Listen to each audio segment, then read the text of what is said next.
আমার পাশের বাড়ির আন্টি আমাকে বিনা টাকায় লেখাপড়া শেখাতেন। তিনি একটা বাসায় ভাড়া করে একা থাকতেন। আমি তখনও বুঝতাম না আন্টি কেন আমাকে নিজের টাকা খরচ করে আমাকে পড়াতেন। আমি আন্টির কাছে পড়তে চাইতাম না, তবুও মা বলতো, তিনি যখন টাকা ছাড়া তোকে পড়াচ্ছে তাহলে পড়লে সমস্যা কি? কিন্তু মা তো আন্টির মনের ভেতর কি চলছে তা জানত না। একদিন আন্টির বাড়ির কাছের একটা ছেলে আমাকে বলল, তুমি যে এখানে পড়তে আসো, একদিন বুঝবে। সেদিন থেকে আমার মনে একটা সন্দেহ লাগলো। তারপর আমি আন্টির কাছে পড়তে যেতাম না, ফোন দিলে ফোনও ধরতাম না, কারণ আমি বুঝতে পারতাম না কেন আন্টি আমাকে টাকা ছাড়া পড়াতে চান। কিন্তু সেদিন আন্টি আমাদের বাড়িতে চলে আসলেন আর মায়ের কাছে বললেন, আপনার ছেলে 2 দিন হলো পড়তে যাচ্ছে না, কি হয়েছে তার? তারপর সেদিন মা বলল, তোর আন্টির সাথে এক্ষুনি লেখাপড়া শিখতে যা, দিন দিন ছেলেটা লেখাপড়ায় অমনোযোগ হয়ে যাচ্ছে। তারপর সেদিন মায়ের কথাই আন্টির বাসায় পড়তে গেলাম, আর সেদিনেই তো। বন্ধুরা, গল্পটি সম্পূর্ণ শুনতে থাকুন। আমি নয়ন। আমার পৃথিবীটা ছিল ছোট, ভাঙ্গা টিনের চালের একটা ঘর, 2টো ছোট জানালা আর তার লেখাপড়ার সামান্য কিছু বইপত্র। এই নিয়েই তার জগৎ। বাবা দিনমজুর, মা অন্যের বাড়িতে কাজ করেন। দুজনের হাড় ভাঙা খাটুনির টাকা দিয়ে সংসার চালানোই কঠিন। সেখানে ছেলের পড়াশোনার খরচ জোগানো যেন এক আকাশ ছোঁয়া স্বপ্ন। তবুও নয়নের বাবা মায়ের জেদ ছিল, ছেলে তাদের মতো হবে না, সে পড়াশোনা করে বড় হবে, মানুষের মতো মানুষ হবে। নয়নও বাবা মায়ের স্বপ্নকে নিজের স্বপ্ন বানিয়ে নিয়েছিল। এবারের ইন্টার পরীক্ষায় সে বেশ ভালো ফল করেছে, কিন্তু এরপর ভালো কোনো বিশ্ববিদ্যালয়ে অনার্সে ভর্তি হওয়ার মতো আর্থিক সামর্থ্য তাদের ছিল না। এই চিন্তায় নয়নের রাতের ঘুম প্রায় উড়ে গিয়েছিল। একদিন বিকেলে নয়ন যখন বাড়ির উঠোনে বসে কথা ভাবছিল, তখন পাশের বাড়িতে নতুন ভাড়া আসা শিমলা আন্টি তাদের বাড়িতে এসে হাজির হলেন। নয়ন এর আগে তাকে 2-1বার দেখেছে, কিন্তু কথা হয়নি। ভদ্রমহিলা দেখতে বেশ সম্ভ্রান্ত এবং তার ব্যক্তিত্বে একটা আলাদা গাম্ভীর্য আছে। নয়নের মা শিমলা আন্টিকে দেখে কিছুটা অবাক হলেন। আসুন, ভেতনা আসুন। নয়নের মা তাকে একটা পিঁড়ি এগিয়ে দিয়ে বললেন। শিমলা আন্টি বসলেন এবং মৃদু হেসে বললেন, আমি নয়নের ব্যাপারে কথা বলতে এসেছি। নয়নের বাবাও কাজ থেকে ফিরে হাত মুখ ধুচ্ছিলেন, তিনিও এসে বসলেন। নয়নের মনের ভিতরটা কেমন যেন ধুকপুক করতে লাগল। সে কি কোনো ভুল করেছে? শিমলা আন্টি বলতে শুরু করলেন, আমি শুনেছি আপনাদের ছেলে পড়াশোনায় খুব ভালো, ইন্টার পরীক্ষায়ও নাকি ভালো ফল করেছে। নয়নের বাবা লজ্জিত হেসে বললেন, আপা, আপনাদের দোয়ায় ভালোই করেছে, কিন্তু এখন তো আর পড়ানোর ক্ষমতা আমাদের নেই, যা আয় করি তাতে সংসারই চলে না। শিমলা আন্টি কিছুক্ষণ চুপ করে থাকলেন, তারপর নয়নের দিকে তাকিয়ে বললেন, আমি একটি সরকারি কলেজের ইংরেজির অধ্যাপিকা। আমি জানি অর্থের অভাবে অনেক মেধাবী ছাত্রছাত্রীর স্বপ্ন অঙ্কুরেই ঝরে যায়। আমি চাই না নয়নের স্বপ্নটাও সেভাবে হারিয়ে যাক। আপনারা যদি কিছু মনে না করেন, আমি নয়নের পড়াশোনার সমস্ত দায়িত্ব নিতে চাই। তার ভর্তি, বইপত্র, যাতায়াত সব খরচ আমি দেব। কথাটা শুনে নয়নের বাবা মা যেন আকাশ থেকে পড়লেন। একজন অচেনা মানুষ কেন তাদের ছেলের জন্য এত কিছু করতে চাইবে? তাদের হতভম্ব চেহারা দেখে শিমলা আন্টি আবার বললেন, দেখুন, আপনারা আমাকে ভুল বুঝবেন না। আমাদের সমাজে এমন অনেক মানুষ আছে যারা সুযোগের অভাবে একুতে পারে না। আমি শুধু একজন শিক্ষক হিসাবে আমার দায়িত্ব পালন করতে চাই। নয়নের মতো একটা মেধাবী ছেলে হারিয়ে যাক, এটা আমি চাই না। নয়নের মা বললেন, কিন্তু আপনি কেন আমাদের ছেলের জন্য এত টাকা খরচ করবেন? আমরা তো আপনাকে কিছুই দিতে পারবো না। আন্টি শান্তভাবে উত্তর দিলেন, আমার কিছু চাওয়ার নেই, শুধু চাই ছেলেটা যেন মন দিয়ে পড়াশোনা করে, মানুষের মতো মানুষ হয়, এটাই হবে আমার জন্য সবচেয়ে বড় পাওয়া। বাবা মা শেষ পর্যন্ত রাজি হয়ে গেলেন। এমন সুযোগ হাতছাড়া করা বোকামি। তারা আন্টিকে বারবার কৃতজ্ঞতা জানালেন, কিন্তু নয়নের মনের ভেতর একটা সন্দেহ শুরু হলো। এই যুগে নিঃস্বার্থভাবে কেউ কাউকে সাহায্য করে, বিশেষ করে এমন একজন অচেনা মানুষ? তার মনে নানা প্রশ্ন ঘুরপাক খাচ্ছিল। বিষয়টি যেন সহজভাবে গ্রহণ করতে পারছিল না। আন্টির উদ্দেশ্যটা ঠিক কী সেটা সে কিছুতেই বুঝতে পারছিল না। পরদিন থেকে নয়নের নতুন জীবন শুরু হলো। শিমলা আন্টির কথা মতো সে শহরের সবচেয়ে ভালো কলেজগুলোর একটিতে ভর্তির জন্য আবেদন করল এবং সহজে সুযোগ পেয়ে গেল। ভর্তির টাকা থেকে শুরু করে মাসিক বেতন, বইপত্র কেনা সব কিছুর দায়িত্ব শিমলা আন্টি নিজের কাঁধে তুলে নিলেন। শুধু তাই নয়, তিনি নয়নকে প্রতিদিন বিকেলে তার বাসায় এসে পড়তে বললেন।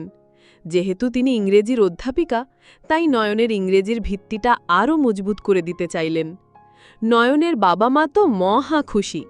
তারা আন্টির প্রশংসায় পঞ্চমুখ। কিন্তু নয়নের মনের সন্দেহটা কিছুতেই যাচ্ছিল না। সে প্রতিদিন বিকেলে আন্টির বাসায় পড়তে যেত। আন্টির বাসাটা খুব সুন্দর করে গোছানো, ছিমছাম পরিপাটি, কিন্তু পুরো বাড়িটার মধ্যে কেমন যেন একটা শূন্যতা খেলা করত। আন্টি একা থাকতেন। নয়ন একদিন কৌতূহলবশত জিজ্ঞেস করেই ফেলল, আন্টি, আপনি এখানে একা থাকেন? শিমলা আন্টি বই থেকে চোখ না তুলেই বললেন, হ্যাঁ, আমি এখানেই থাকি। এখান থেকে আমার কলেজে যেতে সুবিধা হয়। নয়ন আরও জানতে চাইল, আপনার বাড়ি কি এখান থেকে অনেক দূরে? হ্যাঁ, অনেক দূরে, আন্টির সংক্ষিপ্ত উত্তর। নয়ন বুঝতে পারছিল আন্টি তার ব্যক্তিগত জীবন নিয়ে খুব বেশি কথা বলতে স্বাচ্ছন্দ্য বোধ করেন না। সে আরও খোঁজ নিয়ে জানতে পারল আন্টির কোনো স্বামী নেই। পাড়ার লোকেরা বলতো তার স্বামী অনেক আগেই পরলোক গমন করেছেন। এরপর থেকে তিনি একাই জীবন কাটাচ্ছেন। এই তথ্যটা নয়নের সন্দেহকে আরও বাড়িয়ে দিল। একজন একা মহিলা কেন একজন অচেনা ছেলের জন্য এত কিছু করবে? পড়ানোর সময় আন্টি খুব মনোযোগী থাকতেন। তার পড়ানোর ভঙ্গি ছিল অসাধারণ। কঠিন বিষয়গুলো তিনি খুব সহজে বুঝিয়ে দিতেন। কিন্তু মাঝে মাঝে নয়নের মনে হতো আন্টি পড়াতে পড়াতে অন্যমনস্ক হয়ে যান। তার চোখে মাঝে মাঝে এমন একটা শূন্যতা থাকত যেন অতীতের কোনো স্মৃতি ভাসছে। নয়নের কিছুটা অস্বস্তি লাগত, কারণ সে বুঝতে পারত না আন্টির মনের ভাব। তার মনে হতো আন্টি হয়তো তাকে কিছু বলতে চান কিন্তু বলতে পারেন না। একদিন নয়ন আর থাকতে না পেরে সরাসরি জিজ্ঞেস করল, আন্টি, আমি আপনাকে একটা কথা জিজ্ঞেস করতে চাই, যদি কিছু মনে না করেন। আন্টি তার দিকে তাকিয়ে মৃদু হাসলেন। বলো, কোনো সমস্যা নেই। নয়ন একটু ইতস্তত করে বলল, আপনি কেন আমার জন্য এত কিছু করছেন? কেন আমাকে বিনা টাকায় পড়াচ্ছেন? সত্যি করে বলুন, আপনি কেন এত সাহায্য করছেন? জানতে ইচ্ছে করে। শিমলা আন্টি নয়নের চোখের দিকে কিছুক্ষণ তাকিয়ে থাকলেন। তার চোখে একটা বিষণ্ণতার ছায়া নেমে এলো। তিনি শান্তস্বরে বললেন, মানুষ মানুষকে সাহায্য করলে সৃষ্টিকর্তা খুশি হন, পরপারে ভালো থাকা যায়। এর বাইরে আমার আর কোনো উদ্দেশ্য নেই বাবা। আন্টির কথায় একটা দর্শন ছিল, একটা গভীরতা ছিল। নয়ন তার কথায় মুগ্ধ হতো, কিন্তু তার মনের ভেতরের সন্দেহটা কিছুতেই দূর হচ্ছিল না। সে ভাবত এই জগতে স্বার্থ ছাড়া কেউ এক পাও চলে না। আন্টি নিশ্চয়ের ব্যতিক্রম নন। তার এই উপকারের পেছনে এমন কোনো উদ্দেশ্য লুকিয়ে আছে যা সে ধরতে পারছে না। একদিন বিকেলে নয়ন পড়তে যাওয়ার পর শিমলা আন্টি তাকে বললেন, নয়ন, তুমি আমার একটা উপকার করবে? নয়ন অবাক হয়ে বলল, অবশ্যই করব আন্টি। আপনি আমার জন্য যা করছেন তার তুলনায় এটা তো কিছুই না। বলুন, কি করতে হবে? আন্টি একটা বাজারের ব্যাগ আর কিছু টাকা এগিয়ে দিয়ে বললেন, আজ বাজার থেকে আমাকে কিছু প্রয়োজনীয় জিনিস এনে দেবে। আমার শরীরটা ভালো লাগছে না, বাইরে যেতে ইচ্ছে করছে না। এটা কোনো কাজ হলো আন্টি, আপনি শুধু বলবেন কি কি লাগবে। নয়ন সানন্দে রাজি হয়ে গেল। আন্টি তাকে একটা তালিকা ধরিয়ে দিলেন। তালিকায় বেগুন, আলু, পটল, ঝিঙার মতো সাধারণ কিছু তরকারির নাম লেখা ছিল। নয়ন ব্যাগ আর টাকা নিয়ে বাজারের দিকে রওনা দিল। বাজার থেকে ফিরতে তার প্রায় ঘণ্টাখানিক সময় লাগল। ঘরে ফিরে সে দেখল শিমলা আন্টি বিছানায় শুয়ে আছেন। তার মুখটা কেমন ফ্যাকাশে দেখাচ্ছে। নয়ন উদ্বিগ্ন হয়ে জিজ্ঞেস করল, আন্টি, আপনার কি শরীর বেশি খারাপ লাগছে? আমি বাজার নিয়ে এসেছি। আন্টি দুর্বল গলায় বললেন, হ্যাঁ রে, তুমি চলে যাওয়ার পর থেকে শরীরটা হঠাৎ খুব খারাপ হয়ে পড়েছে। মাথাটা ঘুরছে, বিছানা থেকে উঠতেই মন চাইছে না। নয়ন ব্যস্ত হয়ে বলল, তাহলে আপনার জন্য ডাক্তার ডেকে আনি বা কোনো ওষুধ নিয়ে আসি? না, ডাক্তার লাগবে না, আন্টি বললেন। তুমি ওই ড্রয়ারটা খোলো, ওখানে আমার একটা হ্যান্ডব্যাগ আছে। ওই ব্যাগের ভেতরে কিছু ওষুধ আছে, ওগুলো এনে দাও। নয়ন দ্রুত ড্রয়ারের দিকে এগিয়ে গেল। ড্রয়ার খুলে সে একটা সুন্দর লেডিস হ্যান্ডব্যাগ দেখতে পেল। সে ব্যাগটা খুলল ঔষধ খোঁজার জন্য। ব্যাগের একটা ছোট পকেটে ঔষধের স্ট্রিপের সাথে আরও কিছু জিনিস ছিল। একদিন পড়া শেষ করে আন্টির বাসা থেকে বাড়ি ফেরার পথে ঘটনাটা ঘটল। সে যখন গলি থেকে বড় রাস্তায় উঠবে ঠিক তখন একটা ছেলে তাকে পেছন থেকে ডাক দিল, এই যে ভাই দাঁড়ান। ডাক শুনে নয়ন পেছনে ফিরল। ছেলেটার বয়স নয়নের মতোই হবে, পরনে জিন্স আর টি শার্ট। চেহারা দেখে এলাকার ছেলে বলেই মনে হলো। নয়ন তাকে আগে কখনো দেখেনি। আমাকে ডাকছেন? নয়ন জিজ্ঞেস করল। ছেলেটি তার কাছে এগিয়ে এসে বলল, হ্যাঁ আপনাকেই। আপনার নাম কি? আমার নাম নয়ন। কেন বলুন তো? নয়নের গলায় কিছুটা সতর্কতার সুর। ছেলেটি কেমন যেন রহস্যময় একটা হাসি দিয়ে বলল, আপনি যার কাছে প্রতিদিন বিকেলে পড়তে যান ওই মহিলা আপনার কি হয়? নয়নের মনের ভেতরটা ধক করে উঠল। সে আমতামতা করে বলল, উনি আমার আন্টি হন, আমাকে পড়াশোনায় সাহায্য করেন। ছেলেটি আবার হাসল। এবার তার হাসিতে স্পষ্ট ব্যঙ্গের ছোঁয়া।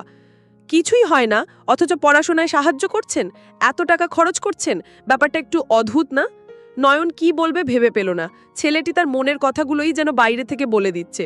নয়ন কিছুটা রুক্ষ স্বরে বলল, দেখুন এটা আমাদের ব্যক্তিগত ব্যাপার, আপনি কে আর এসব জিজ্ঞেস করছেনই বা কেন? ছেলেটি কাঁধ ঝাঁকিয়ে বলল, আমি যেই হই না কেন আপনাকে শুধু একটা কথা বলতে এসেছি, একটু সাবধানে থাকবেন। সাবধানে থাকবো মানে কি বলতে চান আপনি? নয়নের কপালে ভাঁজ পড়ল। ছেলেটা নিচু গলায় বলল, বেশি কিছু বলবো না, শুধু এইটুকু বলছি, একদিন বুঝবে।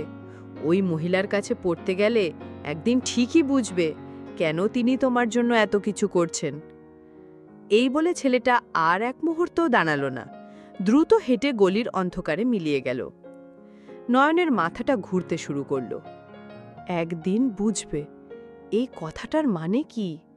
ছেলেটা কি বলতে চাইল? তার কথাগুলো যেন নয়নের মনের সন্দেহ আরও বাড়িয়ে দিল। ছবিটা, আন্টির অদ্ভুত আচরণ, আর এখন এই ছেলেটার রহস্যময় সতর্ক বার্তা, সবকিছু মিলেমিশে তার মনে এক গভীর আশঙ্কার জন্ম দিল। তার মনে হতে লাগল ঘটনাগুলো যেন অন্যরকম দিকে মোড় নিচ্ছে। এই ভয়টা তাকে এতটাই গ্রাস করল যে সে সিদ্ধান্ত নিল আর শিমলা আন্টির বাসায় পড়তে যাবে না। সেই রহস্যময় ছেলেটির সাথে দেখা হওয়ার পর নয়নের পৃথিবীটা যেন ওলটপালট হয়ে গেল। তার মনে হলো শিমলা আন্টির হাসির আড়ালে তার সাহায্যের পেছনে নিশ্চয়ই কোনো উদ্দেশ্য লুকিয়ে আছে। নয়ন পরের দিন থেকে আন্টির বাসায় যাওয়া বন্ধ করে দিল। প্রথম দিন বিকেলে যখন সে গেল না, তখন তার মা জিজ্ঞেস করলেন, কি রে নয়ন, আজ পড়তে গেলি না? নয়ন শুকনো মুখে উত্তর দিল, না মা, আন্টি আজ একটু ব্যস্ত আছেন, বলেছেন 2-1 দিন আসতে হবে না। মা সরল মনে ছেলের কথা বিশ্বাস করলেন। কিন্তু 1 দিন, 2 দিন, 3 দিন কেটে গেল। নয়ন আর আন্টির বাসার দিকে পা বাড়াল না। এমনকি আন্টি কয়েকবার ফোনও করেছিলেন। নয়ন ভয়ে ফোন ধরেনি। তার মনে হচ্ছিল ফোন ধরলেই সে আবার কোনো ফাঁদে পড়ে যাবে। তার মা এবার চিন্তিত হয়ে পড়লেন। কি ব্যাপার রে, তুই তো 3 দিন ধরে পড়তে যাচ্ছিস না? তোর আন্টি ফোন করেছিল, তুই ফোনও ধরছিস না, কোনো সমস্যা হয়েছে? নয়ন কি বলবে ভেবে পেল না। সে তার মনের ভেতরের ভয় আর সন্দেহের কথা বাবা মাকে বলতে পারছিল না। বললে তারা হয়তো বিশ্বাসই করবে না, উল্টো তাকেই বকাবকি করবে। তাই সে আবারও একটা মিথ্যা কথা বলল, না মা, তেমন কিছু না, পড়ার চাপ খুব বেশি, তাই নিজেই পড়ছি। কিন্তু ঠিক সেই মুহূর্তে দরজায় কড়া নাড়ার শব্দ হলো। নয়নের মা দরজা খুলতেই দেখলেন শিমলা আন্টি দাঁড়িয়ে আছেন। তার চোখে মুখে স্পষ্ট উদ্বেগের ছাপ। আন্টিকে দেখে নয়নের গলা শুকিয়ে কাঠ হয়ে গেল। সে অবাক হয়ে গেল। শিমলা আন্টি ভেতরে এসে সরাসরি নয়নের মায়ের কাছে গেলেন। আপা, নয়ন 2-3 দিন ধরে আমার বাসায় পড়তে যাচ্ছে না কেন? কি হয়েছে ওর? আমি কতবার ফোন করলাম, ফোনও ধরছে না। আমি ভাবলাম হয়তো অসুস্থ হয়ে পড়েছে, তাই চিন্তা হচ্ছিল, তাই চলে আসলাম। নয়নের মায়ের মুখটা কঠিন হয়ে গেল। তিনি ছেলের দিকে তাকিয়ে কঠোর গলায় বললেন, নয়ন, তুই তো কোনো দিন মিথ্যে কথা বলিসনি, তাহলে আজ কেন আমাকে মিথ্যে কথা বললি? নয়ন চুপ করে রইল। তার কাছে কোনো উত্তর ছিল না। শিমলা আন্টি এবার নয়নের কাছে এগিয়ে এসে কিছু বলতে চাইলেন, কিন্তু নয়ন ভয়ে পিছিয়ে গেল। তার এই আচরণে শিমলা আন্টি ভীষণ কষ্ট পেলেন। তার মুখটা ফ্যাকাশে হয়ে গেল। নয়ন আর নিজেকে সামলে রাখতে পারল না। তার মনের ভেতরের সমস্ত ভয় আর ক্ষোভ যেন একসাথে বেরিয়ে এলো। সে প্রায় কান্না করে বলল, আন্টি, আমি আপনার কাছে আর পড়তে যাব না, আপনার কোনো সাহায্যের আমার দরকার নেই, দয়া করে আপনি এখান থেকে চলে যান। এই কথাগুলো যেন একটা চাবুকের মতো শিমলা আন্টিকে আঘাত করল। তার চোখ দুটো ছলছল করে উঠল। নয়নের মা ছেলের এই ব্যবহারে হতবাক হয়ে গেলেন। তিনি নয়নকে ধমক দিয়ে বললেন, এটা তুই কি বলছিস? যার জন্য তুই আজ এত ভালো জায়গায় পড়ার সুযোগ পেয়েছিস তাকেই তুই অপমান করছিস? কিন্তু নয়ন তখন কোনো কিছুই শুনতে বা বুঝতে চাইছিল না। তার মাথায় শুধু ঘুরছিল সেই ছেলেটার কথা, একদিন বুঝবে। নয়নের কথায় শিমলা আন্টি স্তব্ধ হয়ে গেলেন। তার মুখ দিয়ে কিছুক্ষণ কোনো কথা বেরোল না। তিনি এমনটা একেবারেই আশা করেননি। তার সুন্দর শান্ত চোখ দুটোতে রাজ্যের বিস্ময় আর কষ্ট এসে ভর করল। কেন নয়ন, কেন তুমি পড়বে না? আমি কি তোমার সাথে কোনো খারাপ ব্যবহার করেছি, বা আমার পড়ানোতে কি কোনো সমস্যা হচ্ছে? আন্টির কণ্ঠস্বর কান্নায় ভেঙে পড়ছিল। নয়ন মুখ ফিরিয়ে নিল। সে আন্টির চোখের দিকে তাকাতে পারছিল না। সে দৃঢ় গলায় বলল, আমি সেটার উত্তর দিতে চাই না, তবে আমি সিদ্ধান্ত নিয়েছি আমি আর আপনার কাছে যাব না। আপনি আর আমাকে নিতে আসবেন না। আপনার সাহায্য আমার লাগবে না। নয়নের মা ছেলের এই উদ্ধত আচরণে ভীষণ রেগে গেলেন। তিনি এগিয়ে এসে নয়নের হাত ধরে বললেন, তোর এত বড় সাহস, তুই আমাদের সম্মান ডুবিয়ে দিবি? উনি আমাদের জন্য যা করেছেন তার প্রতিদান তুই এইভাবে দিচ্ছিস? শিমলা আন্টি নয়নের মাকে থামিয়ে দিলেন। তিনি বললেন, আপা, ওকে বকবেন না। আমি বুঝতে পারছি নিশ্চয়ই কোনো গুরুতর কারণ আছে। নয়ন, তোমাকে কেউ কি আমার ব্যাপারে কিছু বলেছে? নয়নের বুকের ভেতরটা কেঁপে উঠল। আন্টি ট্রিপই ধরে ফেলেছেন। সে চুপ করে রইল। আন্টি আবার বললেন, চুপ করে থেকো না বাবা, বলো কি হয়েছে। তুমি যদি আমাকে না বলো আমি এখান থেকে যাব না। তোমার মনের ভয়টা দূর করা আমার দায়িত্ব। নয়ন দেখল আন্টি যাওয়ার পাত্রী নন। তিনি সত্যিটা জেনেই ছাড়বেন। বাবা মাও তার ওপর প্রচণ্ড রেগে আছেন। শেষ পর্যন্ত সে বলতে বাধ্য হল, আপনাকে আমার ব্যাপারে কেউ কিছু বলেছে? আন্টি আবার জিজ্ঞেস করলেন। নয়ন দ্বিধা নিয়ে মাথা নাড়ল। হ্যাঁ। কে বলেছে, কি বলেছে? আন্টির কণ্ঠে অধীর আগ্রহ। আমি তাকে চিনি না, নয়ন বলল। একটা ছেলে, সে আমাকে আপনার বাসা থেকে ফেরার পথে থামিয়েছিল। কি বলেছে সে তোমাকে? নয়ন ইতস্তত করে বলল, আমাকে পরিষ্কার করে কিছু বলেনি, তবে সে আমাকে আপনার থেকে সাবধানে থাকতে বলেছে, আর বলেছে একদিন বুঝবে। আপনার কাছে পড়তে গেলে নাকি আমি একদিন সব বুঝতে পারবো। কিন্তু সে কি বোঝাতে চেয়েছিল সেটা আমি জানি না। তার কথা শুনে আমার ভয় করছে। শিমলা আন্টি সবটা শুনলেন। তার মুখের অভিব্যক্তি বদলে গেল। তিনি কিছুক্ষণ গভীর চিন্তায় ডুবে রইলেন। তারপর নয়নের দিকে তাকিয়ে বললেন, আমি বুঝতে পেরেছি। তোমাকে হয়তো কে এই কথা বলেছে। তুমি কি আমাকে সেই ছেলেটিকে একবার দেখাতে পারবে? আমি শুধু একবার তার সাথে কথা বলতে চাই। নয়নের দ্বিধা হচ্ছিল, কিন্তু আন্টির কণ্ঠে এমন একটা দৃঢ়তা ছিল যে সে না করতে পারল না। তার নিজেরও মনে হলো সত্যিটা জানা দরকার। এই রহস্যের শেষ কোথায় সেটা তাকে দেখতেই হবে। সে মাথা নেড়ে সম্মতি জানালো। ঠিক আছে, চলুন। আমি তাকে চিনি না, কিন্তু সে কোথায় থাকে সেই এলাকাটা আমি চিনি। নয়ন শিমলা আন্টিকে সাথে নিয়ে সেই গলির দিকে রওনা দিল যেখানে ছেলেটির সাথে তার দেখা হয়েছিল।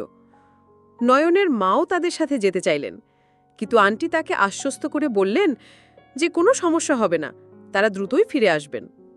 পুরো রাস্তা নয়ন আর শিমলা আন্টির মধ্যে কোনো কথা হলো না।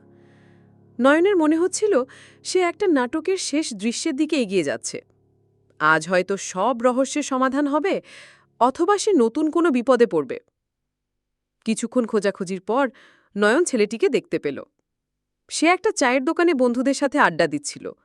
নয়ন দূর থেকে আন্টিকে ইশারা করে দেখালো, আন্টি, ওই ছেলেটা। শিমলা আন্টি ছেলেটিকে দেখে এক মুহূর্তের জন্য চমকে উঠলেন। তারপর তার মুখে একটা চেনা রাগের ছাপ ফুটে উঠল। তিনি দৃঢ় পায়ে ছেলেটির দিকে এগিয়ে গেলেন। আকাশ! আন্টির গম্ভীর কণ্ঠস্বর শুনে ছেলেটি এবং তার বন্ধুরা সবাই ঘুরে তাকালো। শিমলা আন্টিকে দেখে ছেলেটির মুখটা ফ্যাকাশে হয়ে গেল। সে তো ঘাবড়ে গেছে। ম্যাডাম, আপনি এখানে? আকাশ তোতলাতে শুরু করল। শিমলা আন্টি কঠোর গলায় বললেন, আমি কেন এখানে সেটা বড় কথা নয়। বড় কথা হলো তুমি নয়নকে আমার সম্পর্কে কি বলেছ, কেন বলেছ? আকাশ প্রথমে অস্বীকার করার চেষ্টা করল। আমি তো কিছু বলিনি। মিথ্যে কথা বলবে না আকাশ, আন্টি ধমক দিয়ে উঠলেন। নয়ন আমাকে সব বলেছে। তুমি ওকে বলেছ একদিন বুঝবে। কি বোঝাতে চেয়েছো তুমি? বলো। আন্টির তেজ দেখে আকাশের বন্ধুরা একে একে সরে পড়ল। আকাশ একা হয়ে গেল। সে মাথা নিচু করে দাঁড়িয়ে রইল।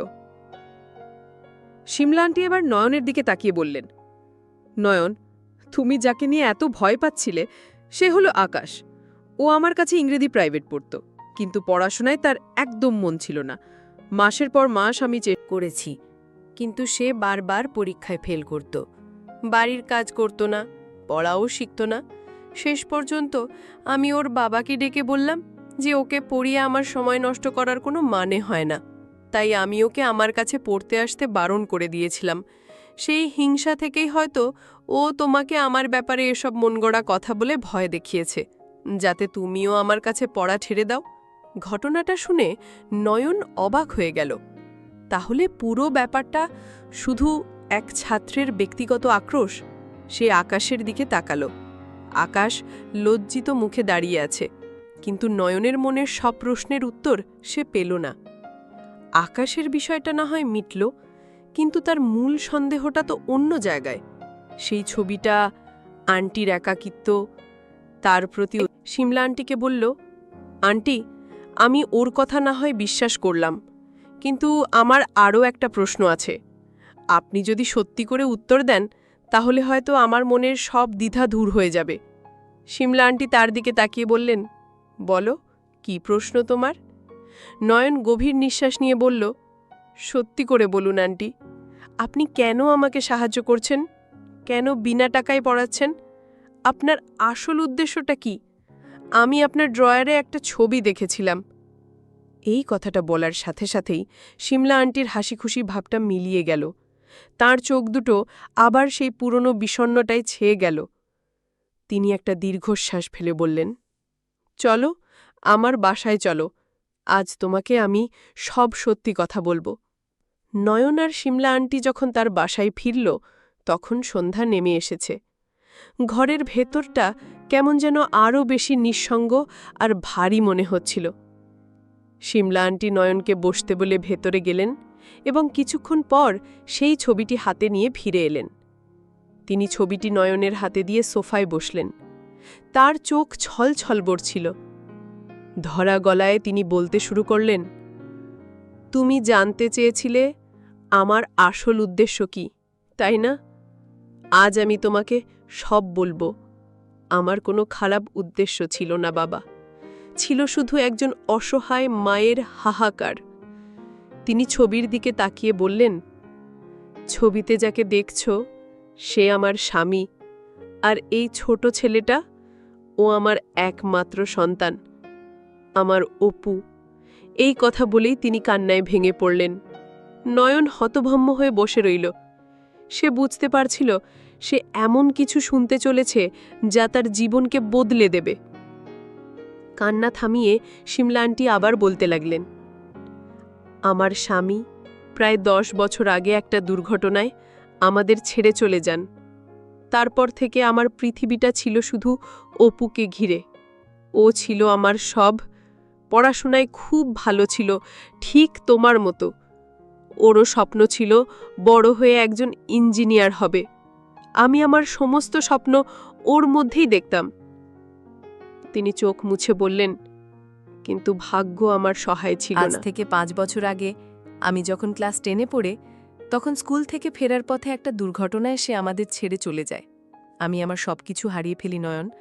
আমার স্বামী, আমার সন্তান, আমার আর কেউ রইল না। আন্টির কথাগুলো শুনে নয়নের বুকের ভেতরটা মোচড় দিয়ে উঠল। তার নিজের চোখ দিয়েও পানি গড়িয়ে পড়ল। শিমলা আন্টি বললেন, তারপর থেকে আমার জীবনটা অর্থহীন হয়ে গিয়েছিল। কলেজের চাকরিটা ছিল বলেই হয়তো বেঁচে আছি। এই শহরে আমি বাসা ভাড়া নিয়েছি শুধু অতীতকে ভুলে থাকার জন্য। কিন্তু সন্তানের স্মৃতি কি ভোলা যায়? তিনি নয়নের দিকে তাকিয়ে বললেন, যেদিন আমি তোমাকে প্রথম দেখি সেদিন আমি চমকে উঠেছিলাম। তোমার চেহারা, তোমার হাঁটা চলা, তোমার চোখের দৃষ্টি, সবকিছু আমার অপুর মতো। আমি জানি এটা অবিশ্বাস্য, কিন্তু তোমাকে দেখলেই আমার মনে হতো আমার অপু যেন আমার সামনে দাঁড়িয়ে আছে। আমি খোঁজ নিয়ে জানলাম তুমিও পড়াশোনায় খুব ভালো, কিন্তু তোমাদের আর্থিক অবস্থা ভালো নয়। তখন আমার মনে হলো ঈশ্বর হয়তো আমাকে একটা সুযোগ দিয়েছেন। আমার অপু যা হতে পারিনি, ওর যে স্বপ্নটা পূরণ হয়নি, সেই স্বপ্নটা আমি তোমার মাধ্যমে পূরণ করতে পারবো। তোমাকে পড়াশুনো শিখিয়ে অনেক বড় করে তুলতে পারলে আমি ভাবব আমার অপুই বড় হয়েছে। তিনি বললেন, আমার কোনো অন্য উদ্দেশ্য ছিল না বাবা, আমি শুধু তোমার মাঝে আমার সন্তানের ছায়া দেখতে পেয়েছিলাম। তোমাকে দেখলেই আমার সন্তানের কথা মনে পড়ে যেত, তাই আমি চেয়েছিলাম তোমাকে লেখাপড়া শিখিয়ে অনেক বড় করে তুলতে। আমি ভেবেছিলাম একদিন সঠিক সময় তোমাকে সবটা খুলে বলবো, কিন্তু তার আগেই তুমি আমাকে ভুল বুঝলে। শিমলা আন্টির কথা শুনে নয়নের আর নিজেকে ধরে রাখার ক্ষমতা রইল না। সে কান্নায় ভেঙে পড়ল। তার নিজের প্রতি প্রচণ্ড ঘৃণা হতে লাগল। সে একজন সন্তানহারা মাকে কতটা কষ্ট দিয়েছে, এটা ভেবে তার বুক ফেটে যাচ্ছিল। সে দৌড়ে গিয়ে শিমলা আন্টির